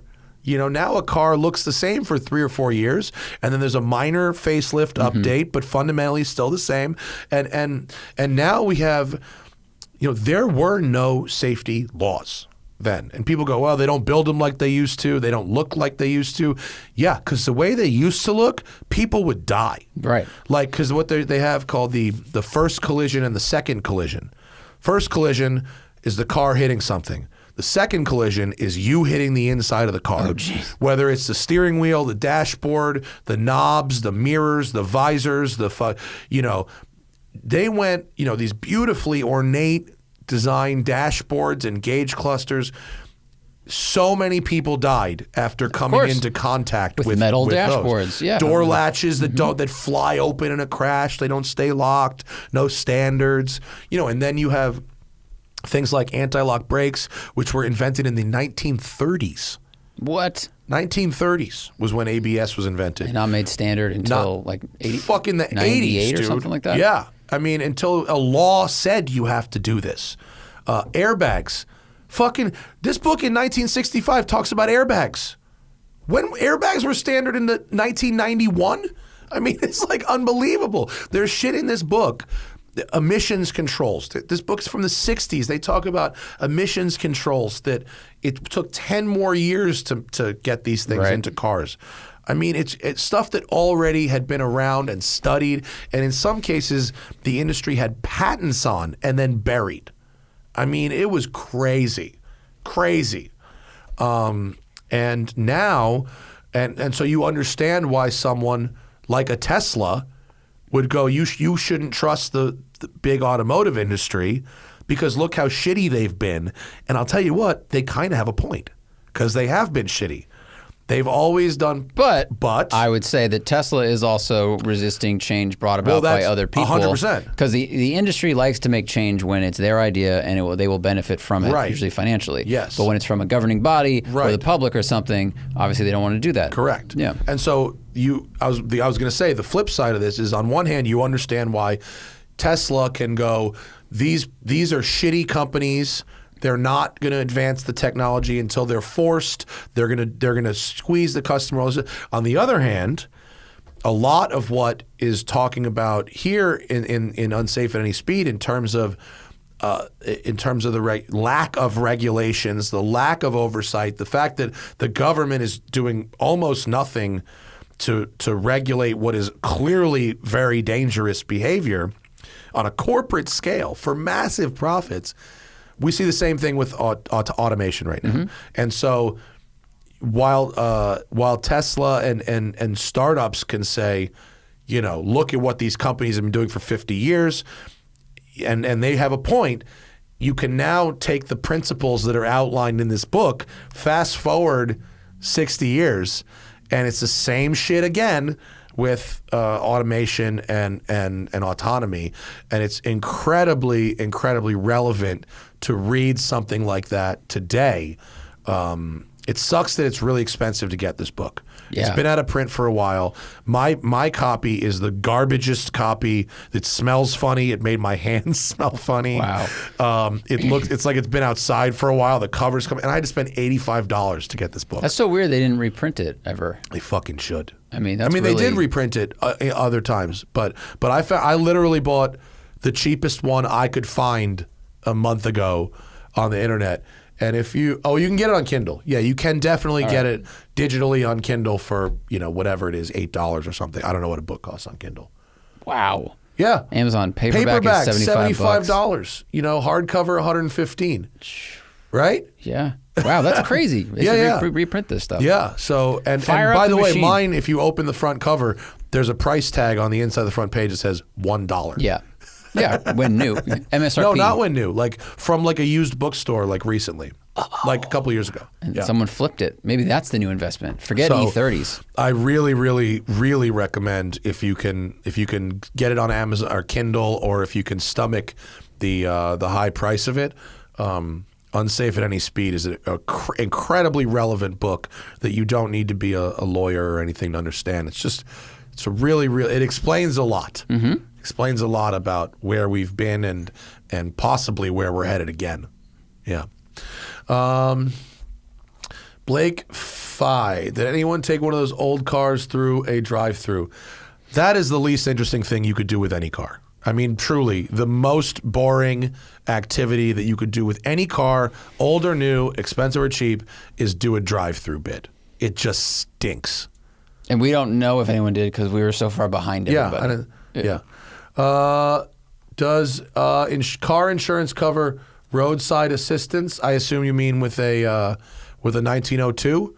Probably. Yeah, probably. If you're driving if you have Haggerty insurance on it and you call roadside, like they were transported around on normal flatbeds, strapped down. Like all the tow truck operators seemed extremely comfortable moving these cars. Like they loaded them up so fast. Yeah. The Audrain Museum had 4 flatbeds on standby. Yep, they did. Which they got work in. Yes, too. they did. What is the inspection and emissions testing like with those cars? They are totally exempt. Totally. Yeah, it's literally registered as a horseless carriage. I don't even think, there was an exemption for driving them on the street that day. You had to put this veteran rally, I think some of them weren't even registered. Some were. Some had actual plates on them. But the ones in the museum, I think for that one day were exempted from even being registered. Yeah, they're a historic vehicle type thing. Yeah. Yeah. Mike Cabbage, I'm very sorry about your cat. It'll be very sad for a couple of weeks, and then it will slowly fade away. And I hope you adopt a new kitten once you're done grieving for your cat. Rest in peace. The new Lotus Electra. It's Electra, right? Whenever we assume we know how to pronounce it, Lotus always says no, incorrect. So I think it's Electra.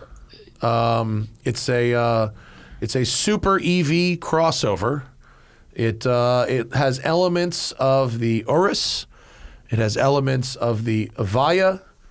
I think it's better looking than the Urus. It is better looking I don't than like the Urus, the angles that Urus has, but it definitely has the same like scowl countenance and the same like headlight to front fascia ratio, which is kind of surprising considering it's electric. The wheels remind me of Urus. Oh yes, very much. And the roof reminds me of Evora with the black roof. Here's the thing, right? The thing is going to be, can Lotus build a real car? Not a lightweight sports car with last generation air conditioning and an Alpine double-din stereo. This thing's going to have a proper graphic user interface. It's going to have materials that feel luxurious. They're entering an incredibly competitive space. I'm assuming, I will assume that they're going to get a lot of parts from other suppliers and assemble. Like the profile of this, I didn't notice till just now, looks a lot like I-Pace. Yeah, but it's longer. It's bigger. I mean, they could stretch the wheel. 201 inches long, which is the length of a BMW X7. We don't know. I don't know. Maybe you do. Are they going to build their own motors and batteries? Probably not. Like, they're going to get suppliers for those things. Of course. And then there's got to be suppliers for the user interface stuff. People that make the graphics and the programming. Like when we had the Lucid, I think it reminded me so much of Taycan. Like the fonts and the speed of everything. Like it looked a lot. And Audi. Like I don't know if they're the same supplier, but it just looked very similar. Right. So. I think the question is, can they assemble the right things to be competitive in that? Yeah. I mean, this is a real car. This isn't like we give this is an appliance, a sporty appliance. Yeah. And we give a lot of leeway to Lotus for the Evora GT, which I love. I think it's a fun-ass car. It's engaging. It's light. It's usable. But you start it with a key. It's probably the last car on sale that you start with a key. It's got a fucking double-din Alpine radio. It's not world class when it comes to interior materials, although it drives beautifully. It's just that it's so charming, and it's not a 911 or a Cayman. We give it a lot of leeway to be a Lotus, but they only sell 1,500 of them a year or something. They need to sell thousands and thousands of these things. And so they need to be a real car. Well, this will be a really interesting look into, I think, the future of automobiles where electric motors are simpler to make, or they can buy them from someone else. Battery packs, they can buy them from Panasonic. Right. I think we're going to see more of these small manufacturers moving into EV, which is then moving them into a more mainstream competitive space. So we'll see if they can execute, because I think we're going to see a lot more new car companies like the Lucids and the Rivians also trying to do this, because they no longer have to cast a fucking intake manifold. Right. Yeah. We covered the GR Corolla, a Reno. Oh boy, Reno L. I'm not even going to try to pronounce that last name. Loitile?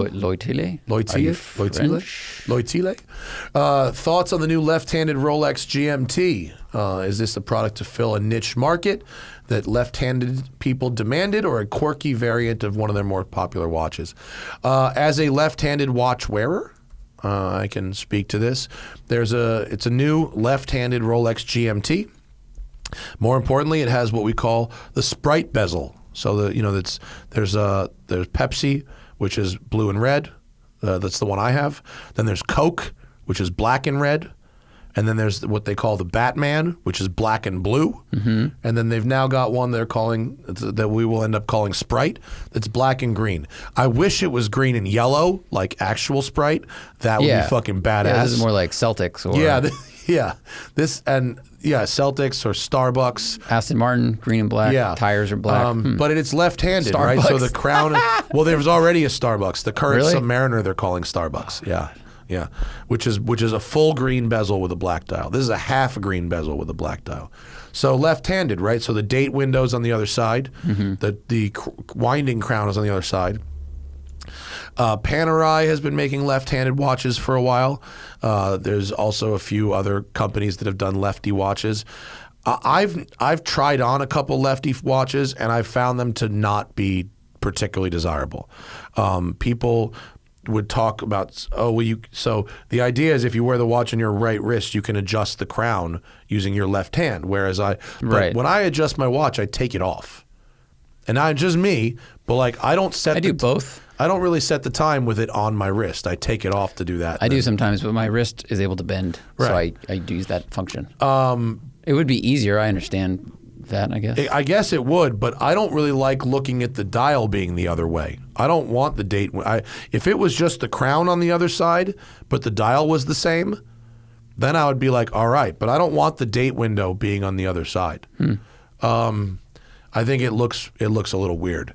So it's not really for me. They'll sell these things will be fucking 20 grand over, because they'll make a fifth as many as the other one, and then people will want it just to have it, and especially because the bezel color is different, you'll be able to see that it's different. I bet you that if Rolex said you have to demonstrate that you're left-handed, you have to come in. That'd be funny. You have to come in and write 500 words with your left hand. Right, 7 words in cursive. Yeah. with your left hand. Can you write, "I'd like to buy this watch, please"? Yeah, that's how you get it. And then write it with your other hand. But that's not how they're going to do it. Funny. If it was literally for left-handed people, but it's not. Like every other Rolex, it's for their best customers only.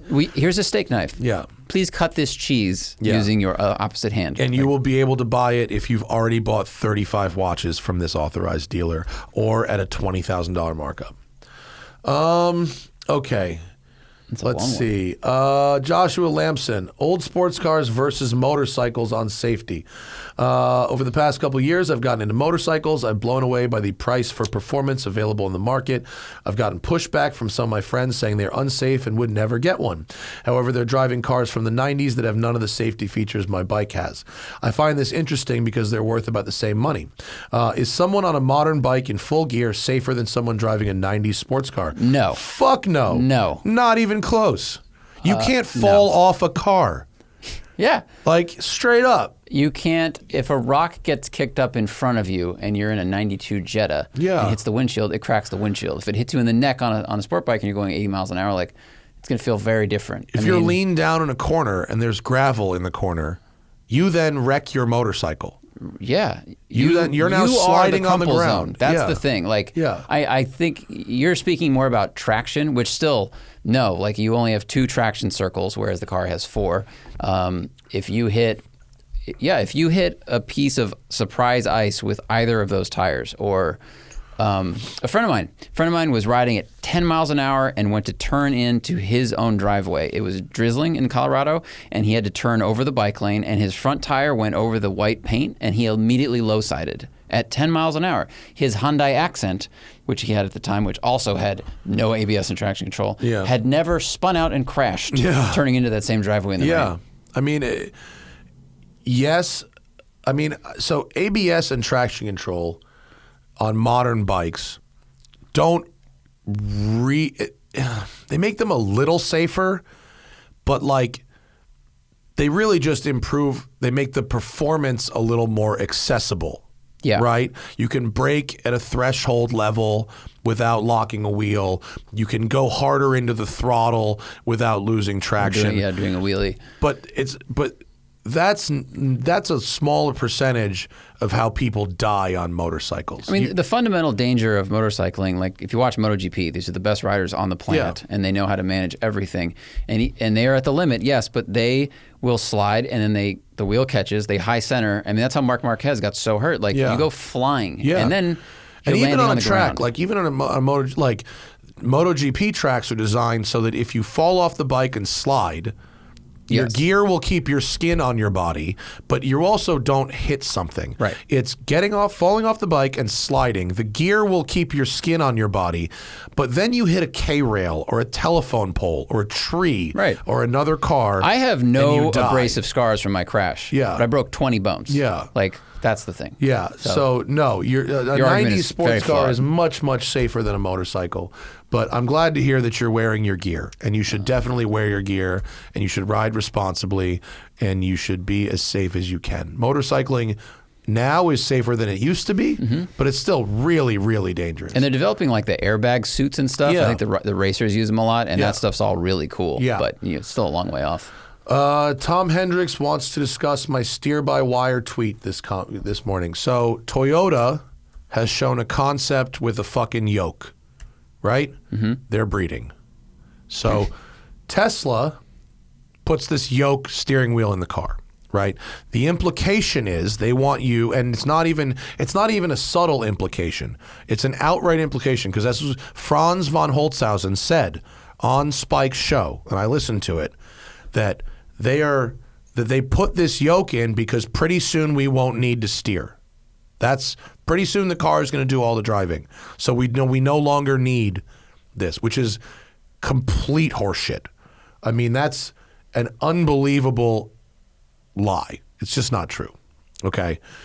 But because the old car companies are completely uncreative, they see Tesla doing something and they think that's the new trend and we need to get in on that trend.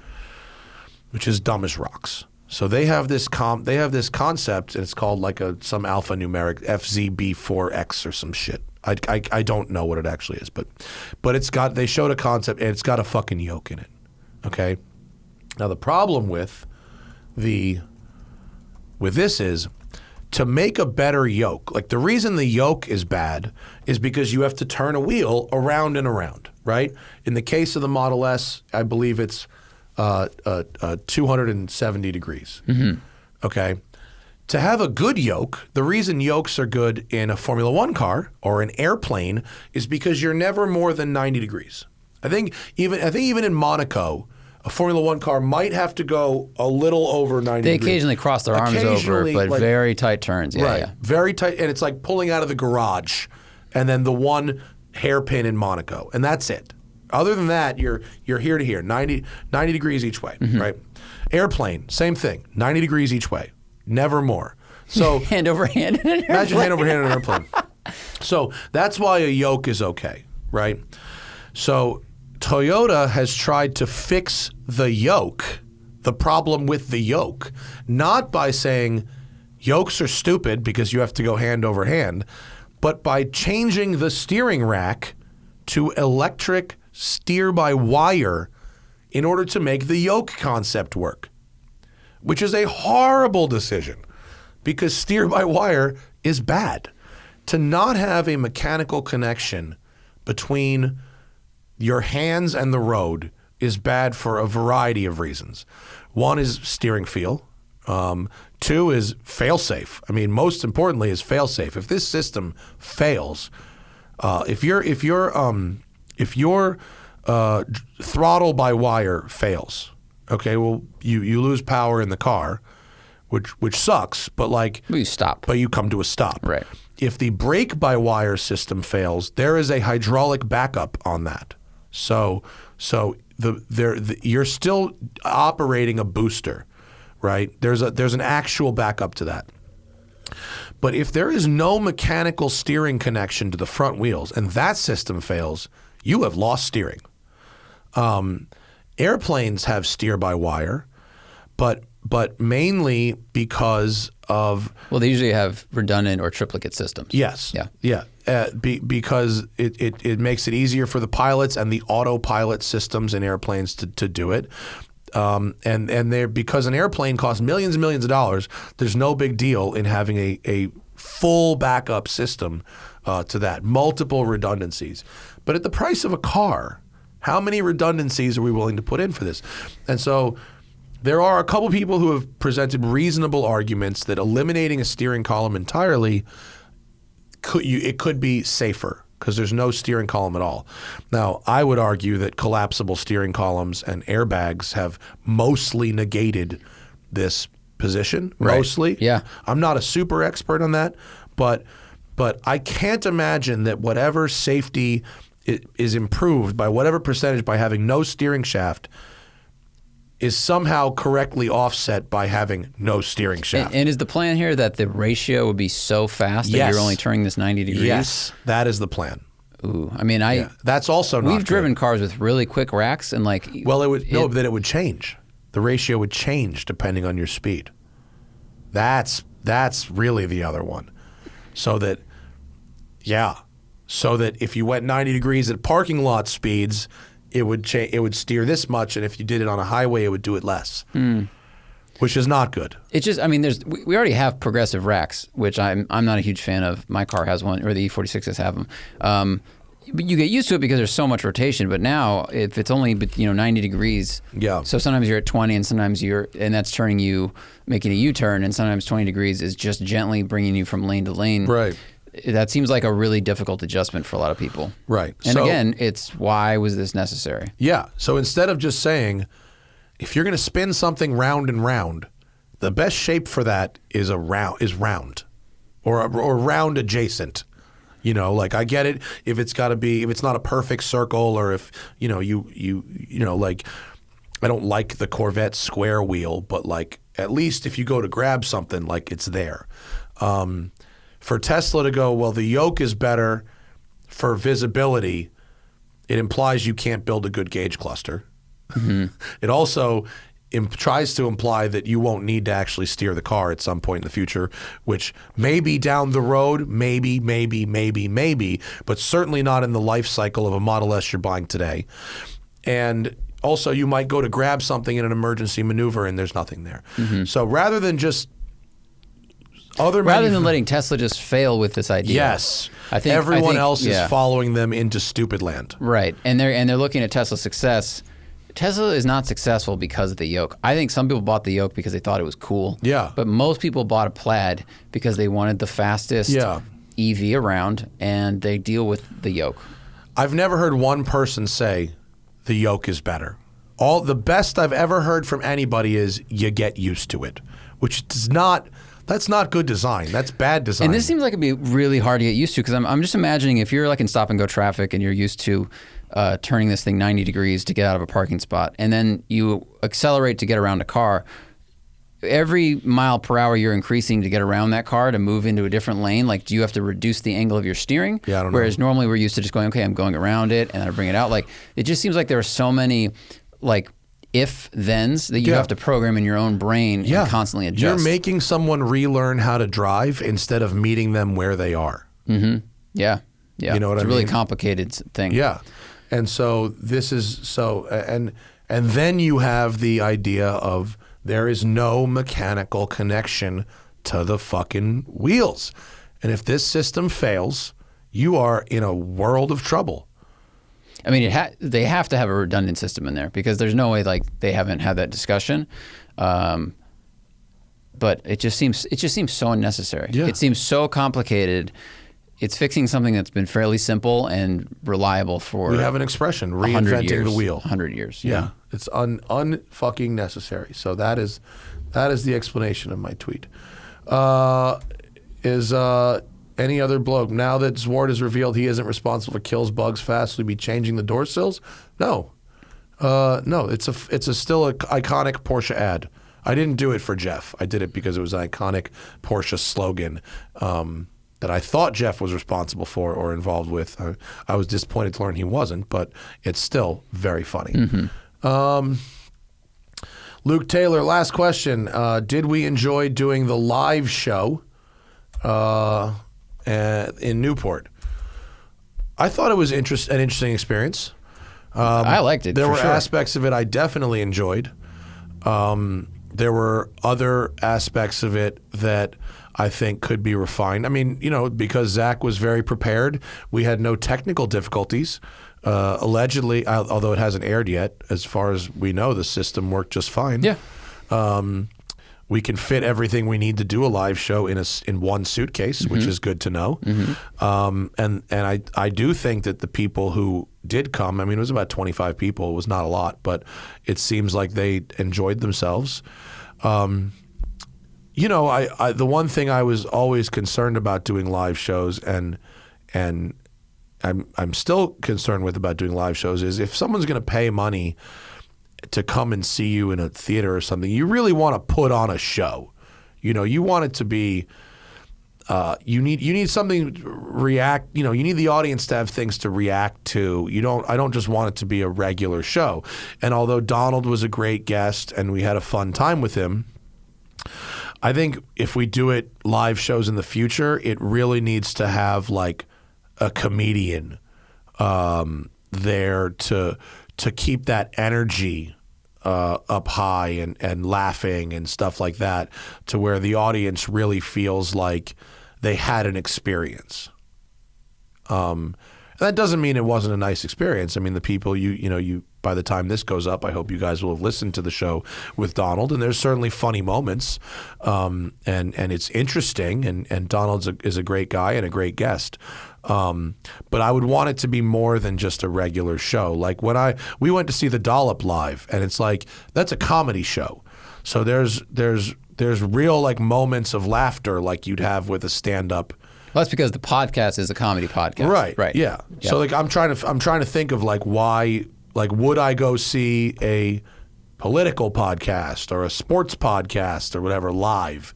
And like, I would want there to be a reason to do that, more so than just you're getting what you get on the radio show. I would definitely like to try to make it work. I think it's I think it was fun and a step into that experiment that like I've been thinking about for a while.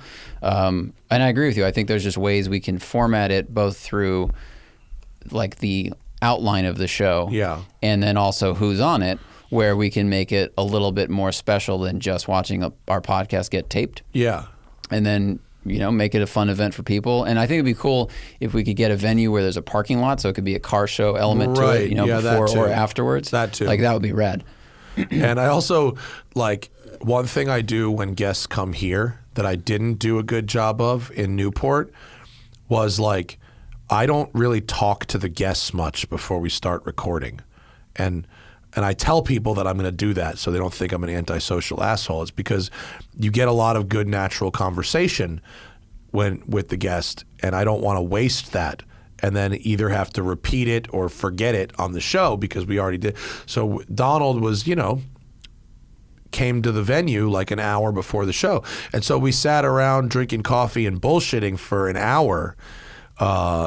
In some cases, with the audience, right, they were hanging around too, and so some of the things we talked about were very funny and interesting that I wish were in the show, but because we already had that conversation, not just with me and Donald, but in front of everybody who was there, I didn't go back to it. I didn't revisit it.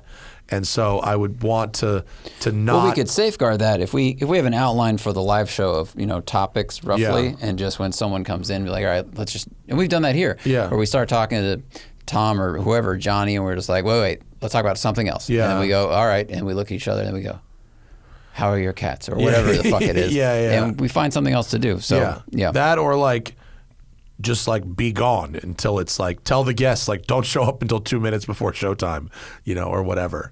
But the people at the Audrain are so nice and so hospitable. You know, David Donahue, the very famous racing driver, was like fucking a PA for us. That was so weird. Day. They were like, David's the AV guy. I went, all right, and they didn't say the last name. And then I was like, wait, I remember. I feel like I filmed a bunch of times for different tangent You're a super projects. famous racing driver. And he's like, do you need more extension cords? Like, what the fuck are you doing here, man? And he was all about it. He wanted to make it perfect. He was great. He was a racing driver. Yeah, it was. And we're gonna get it. We're gonna get him on the show when we see him at Pikes Peak because he's racing at Pikes Peak. But he was like literally being a PA, and he's like a legendary racing driver. He was being a PA wearing his 24 Hours of Daytona winner watch. So strange. So surreal. Kind of surreal. Yeah. It was fun though. I thought it I don't know if it went kind of like I thought it was going to go, but like it could have been a total disaster, and it was definitely not a total disaster. No, I don't think it was at all. No, it was good. I'd like to do more, but I think we'd have to do some planning and some tweaks and whatever to make sure that if you're actually paying to see it, that you're getting a show, you know. So yeah, that's our crew show today. Thank you all for listening. We have, I don't think we're not here tomorrow. No. But we have 4 shows next week. We have shows Monday, Tuesday, Wednesday, Thursday. Nice. Next week. We got Papadakis. Wait, who's on Monday? Nobody Monday. I fly. Oh, wait. No, is it John Oates? Is John Oates Monday? We have John Oates, Stefan Papadakis. We've got Bozy and Alanis and regular cars. Yeah. All next week, which is a fucking pretty strong lineup going on. So That's cool. Stick around for that and have a great weekend, everybody, and we'll see you later.